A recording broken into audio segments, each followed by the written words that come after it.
Chapitre 18, dans lequel Phileas Fogg, Passepartout, Fix, chacun de son côté, va à ses affaires. Pendant les derniers jours de la traversée, le temps fut assez mauvais. Le vent devint très fort.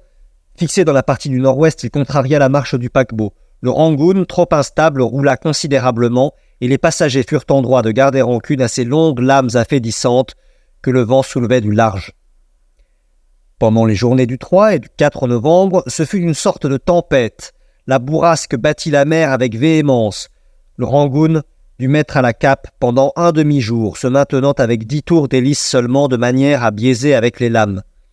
Toutes les voiles avaient été serrées, et c'était encore trop de ces agrès qui sifflaient au milieu de ces rafales.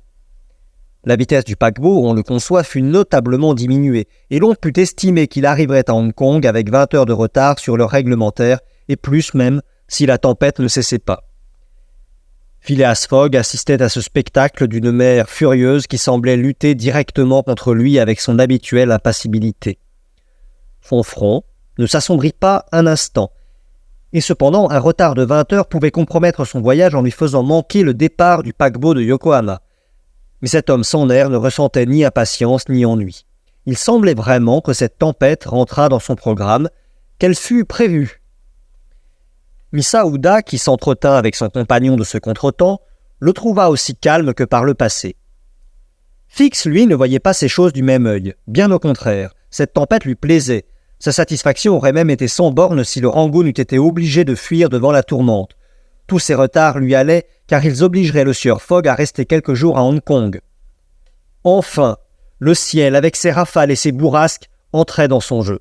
Il était bien un peu malade, mais qu'importe, il ne comptait pas ses nausées, et quand son corps se tordait sous le mal de mer, son esprit s'ébaudissait d'une immense satisfaction.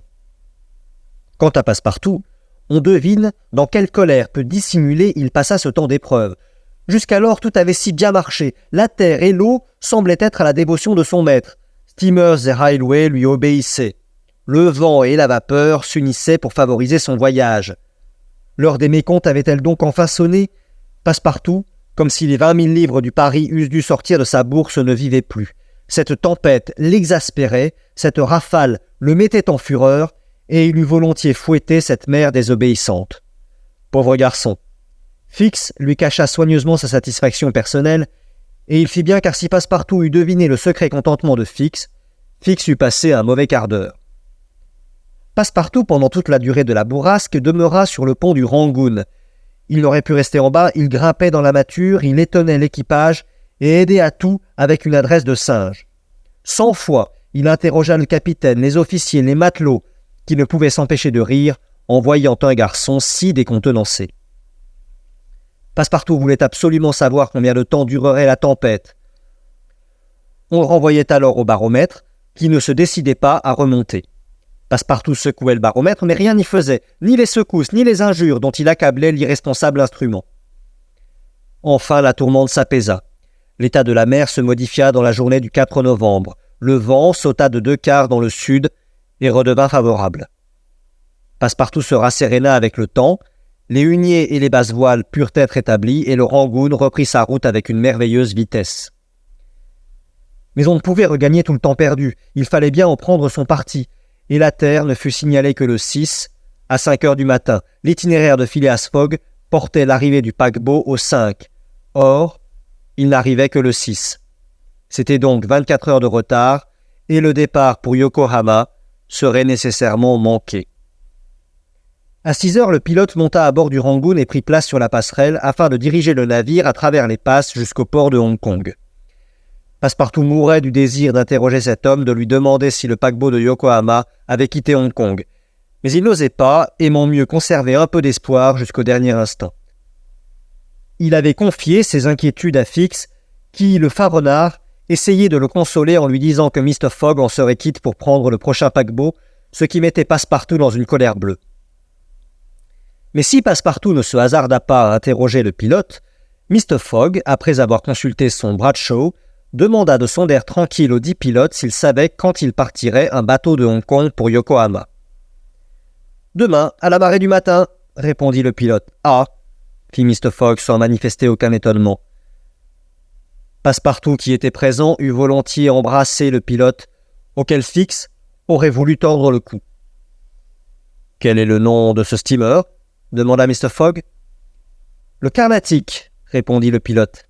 « N'était-ce pas hier qu'il devait partir ?»« Oui, monsieur, mais on a dû réparer une de ses chaudières, et son départ a été remis à demain. »« Je vous remercie, » répondit Mr. Fogg, qui de son pas automatique redescendit dans le salon du Rangoon. Quant à Passepartout, il saisit la main du pilote et l'étreignit vigoureusement en disant « Vous, pilote, vous êtes un brave homme !» Le pilote ne sut jamais, sans doute, pourquoi ces réponses lui valurent cette amicale expansion. À un coup de sifflet, il remonta sur la passerelle et dirigea le paquebot au milieu de cette flottille de jonques, de tankas, de bateaux pêcheurs, de navires de toutes sortes qui encombraient les pertuis de Hong Kong. À 1 heure, le Rangoon était à quai et les passagers débarquaient. En cette circonstance, le hasard avait singulièrement servi Phileas Fogg, il faut en convenir. Sans cette nécessité de réparer ses chaudières, le Carnatic fut parti à la date du 5 novembre et les voyageurs pour le Japon auraient dû attendre pendant 8 jours le départ du paquebot suivant. Mr. Fogg, il est vrai, était en retard de 24 heures. Mais ce retard ne pouvait avoir de conséquences fâcheuses pour le reste du voyage. En effet, le steamer qui fait de Yokohama à San Francisco la traversée du Pacifique était en correspondance directe avec le paquebot de Hong Kong, et il ne pouvait partir avant que celui-ci fût arrivé.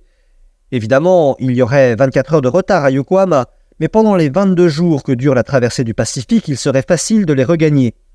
Phileas Fogg se trouvait donc à 24 heures près, dans les conditions de son programme, 35 jours après avoir quitté Londres.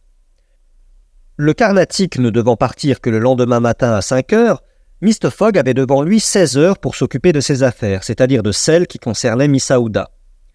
Au débarquer du bateau, il offrit son bras à la jeune femme et la conduisit vers un palanquin. Il demanda au porteur de lui indiquer un hôtel, et ceux-ci lui désignèrent l'hôtel du club. Le palanquin se mit en route, suivi de Passepartout, et 20 minutes après, il arrivait à destination. Un appartement fut retenu pour la jeune femme, et Phileas Fogg veilla à ce qu'elle ne manquât de rien. Puis il dit à Miss Aouda qu'il allait immédiatement se mettre à la recherche de ce parent aux soins duquel il devait la laisser à Hong Kong.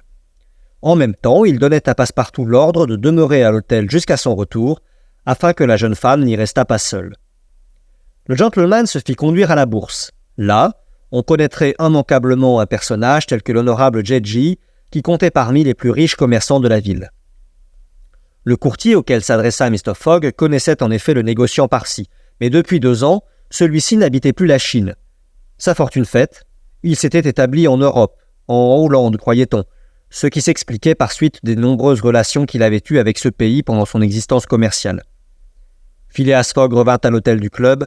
Aussitôt, il fit demander à Miss Aouda la permission de se présenter devant elle, et sans autre préambule, il lui apprit que l'honorable Jedji ne résidait plus à Hong Kong et qu'il habitait vraisemblablement la Hollande.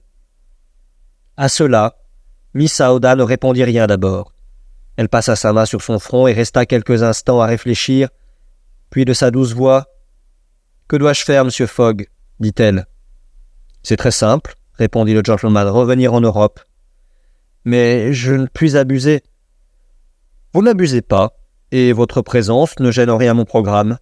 Passepartout ?»« Monsieur, » répondit Passepartout, « allez au Carnatic et retenez 3 cabines. » Passepartout, enchanté de continuer son voyage dans la compagnie de la jeune femme qui était fort gracieuse pour lui, quitta aussitôt l'hôtel du club.